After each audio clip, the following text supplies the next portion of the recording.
Pemirsa Sultan TV kembali lagi di Bincang hari ini. Masih bersama dengan narsumnya hebat ya, Bapak Eden Gunawan, dan membahas terkait dengan ICMI atau Ikatan Cendekiawan Muslim Indonesia. Pak, nah setelah kita tadi berbincang-bincang ya, wah makin menarik Pak kalau menurut saya. Kalau kita membahas lebih jauh ya terkait dengan Ikatan Cendekiawan Muslim Indonesia ini. Selanjutnya nih Pak, era globalisasi saat ini tentu ya Pak yang makin berkembang, tentunya ini berdampak pada segala aspek kehidupan. Kemudian nih Pak, bagaimana perubahan dan tantangan zaman ini yang ada, serta seperti apa upaya dari ICMI ini untuk meningkatkan relevansi dalam konteks kemajuan teknologi dan juga perkembangan global nih Pak? Ya. Kalau bicara tentang globalisasi ya setiap negara, ini provinsi ini ya, Provinsi Banten, pengaruh global itu ada ya, pasti ada. Pengaruh regional ada juga ya. Jadi tentang perkembangan apa yang terjadi di regional di Asia ini juga berpengaruh terhadap kita. Kalau global, masalah Ukraina ya, Ukraina itu akan mengganggu tentang kiriman daripada pangan dari sana. Ukraina terkenal dengan gandumnya ya, jadi itu pun akan berubah, jadi bisa terjadi inflasi segala macam, dan pengaruhnya bisa ke sini gitu, ke rumah tangga kita, ke rumah tangga masing-masing yang ada di Banten ini.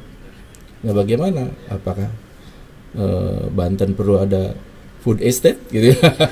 Ini menarik juga ya, jangan sampai kita bikin food estate gagal gitu kan. Itu harus dikaji gitu loh. Regional, tentang pengaruh Cina di sini, barang-barang di sini Cina semua gitu kan. Gimana UMKM kita bisa hidup? Perlu ada strategi. Gimana? Ada batasan lah. Jangan terlalu terbuka juga ya. Lindungilah mereka gitu ya. Ya itu juga ada ya. Tekniknya, triknya banyak ya caranya.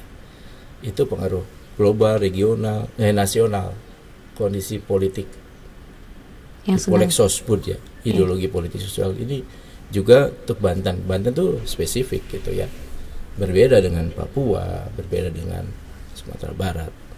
Penanganannya juga harus memanfaatkan lokal-lokal konten ini gitu. Jadi kalau kadang-kadang kita juga berbicara tadi tentang sumber daya manusia di Banten ini gimana gitu. Nah itu kan harus pakai strategi gimana. Ternyata orang-orang Banten yang apa istilahnya ngumbara itu pergi keluar dari wilayahnya ini, mereka ternyata hebat-hebat juga gitu ya. Betul. Kalau saya ambil contoh, semua tokoh tahu ya bagaimana kita dulu di dalam kesultanan yang punya duta besar pertama itu dari Banten abad ke-14-15 di Inggris, dan itu ada track record sejarahnya di sana, gambarnya bahwa duta besar dari Kesultanan Banten ada di sana. Itu berarti kan sudah hebat. Apakah orang Banten harus keluarin dulu terus balik lagi gitu? Tapi nggak seperti itu ya. Pasti ada trik-trik bagaimana supaya sumber daya manusia di Indonesia ini, di Banten ini bisa naik gitu ya. IPM-nya bisa naik. Baik Pak. Kemudian apa sih Pak tantangan yang Bapak sekarang rasakan ketika sudah menjabat sebagai ketua dari ICMI Banten ini? Dan khususnya mungkin tantangan yang lebih spesifik tentang apa sih yang dihadapi oleh ICMI Banten? Ya kalau tantangan biasa dalam suatu organisasi ada SWOT analisis gitu ya. Ya ada, tantangan itu selalu ada. Selalu ada ya, tentunya. Jadi memang kita selalu berpikir bahwa masalah pendirian Provinsi Banten itu harus menjadi awal daripada pergerakan Banten ini lebih baik gitu kan ya. Tetapi juga jangan kita terpaku di sana terus gitu. Betul. Ya. Bicara tentang masalah siapa yang mendirikan dan sebagainya itu ya enggak lah. Gimana caranya sekarang setelah 23 tahun, sekarang mau 24, diisi dengan masalah pembangunan gitu loh. Diisi dengan ide-ide bagaimana Banten ini betul-betul akan lebih baik seperti cita-citanya dulu mendirikan Provinsi Banten. Ada yang sudah tercapai, sekarang kita sudah punya perguruan tinggi, dulu tidak punya kan yang negeri. Secara alamiah juga industri kita memiliki PDRB itu sampai hampir 600 triliun ya. Tapi sayangnya juga ternyata sumber daya manusia itu kan hanya bergerak dari, mohon maaf ini, dari Jawa, dari ini yang, nah orang lokalnya nggak sempat. Orang lokalnya seperti apa? Nah itu perannya. Gimana solusinya ya? Ya kita sampaikan nanti kajiannya seperti apa gitu loh. Ya harus ada dong kuota ya buat orang lokal. Kalau tidak seperti itu kasihan. Betul. Ya, bukan memanjakan tapi bersaing dengan cara-cara yang baik ya. Memberdayakan wilayah sendiri dulu gitu ya Pak ya secara ininya. Di mana-mana memang begitu. Di Amerika, di Jepang kan seperti itu gitu. Di Papua, di ini.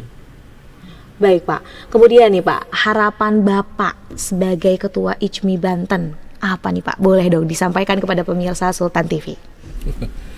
Harapannya terlalu banyak ya. Wah, boleh sekali Pak disebutkan, siapa tahu nanti akan terwujud ya Pak ya, tentunya dong. Disingkat saja ya. Jadi harapan kami tentu dari internal dulu ya, pengurus kita harus selalu kompak ya. Tidak harus ada persaingan ya. Tidak harus ada rivalitas yang macam-macam gitu. Nikmati saja ya, karena ICMI itu adalah wadah daripada para orang-orang hebat gitu.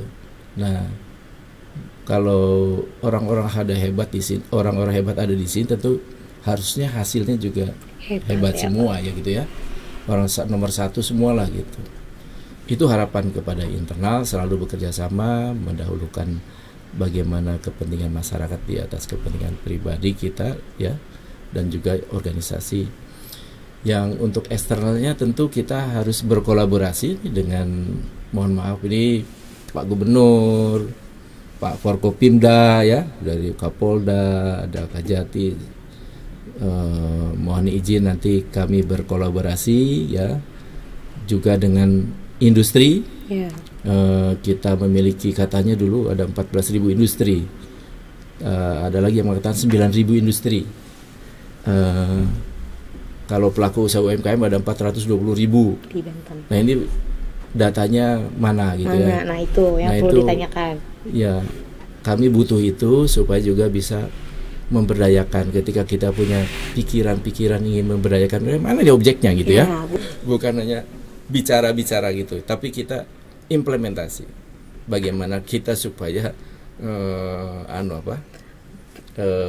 eksis gitu ya, betul-betul bisa dimanfaatkan oleh masyarakat, pemerintah maupun siapa-siapa. Baik Bapak, terima kasih. Wah, tak terasa nih teman-teman dan juga pemirsa Sultan TV yang telah masih menonton ya Pak ya bincang hari ini dengan Bapak Eden Gunawan, membedah kiprah ICMI Banten bagi pembangunan daerah. Di sini dapat disimpulkan bahwa ICMI ini bukan hanya sekadar organisasi biasa teman-teman, namun ICMI merupakan organisasi cendekiawan muslim yang sekaligus wadah untuk beramal, berkreasi, berkomunikasi dan berprestasi guna mengangkat harkat kehidupan masyarakat, bangsa dan juga negara. Baik, terima kasih Bapak Eden Gunawan. Senang sekali berbicara nih dari tadi dengan Bapak. Itu dia pemirsa yang bisa kami sampaikan. Kurang lebihnya mohon maaf. Terima kasih telah bersama kami di Bincang hari ini. Saya Raudloh Rida dengan kru yang bertugas mengucapkan terima kasih, pamit undur diri. Wassalamualaikum warahmatullahi wabarakatuh. Waalaikumsalam warahmatullahi wabarakatuh.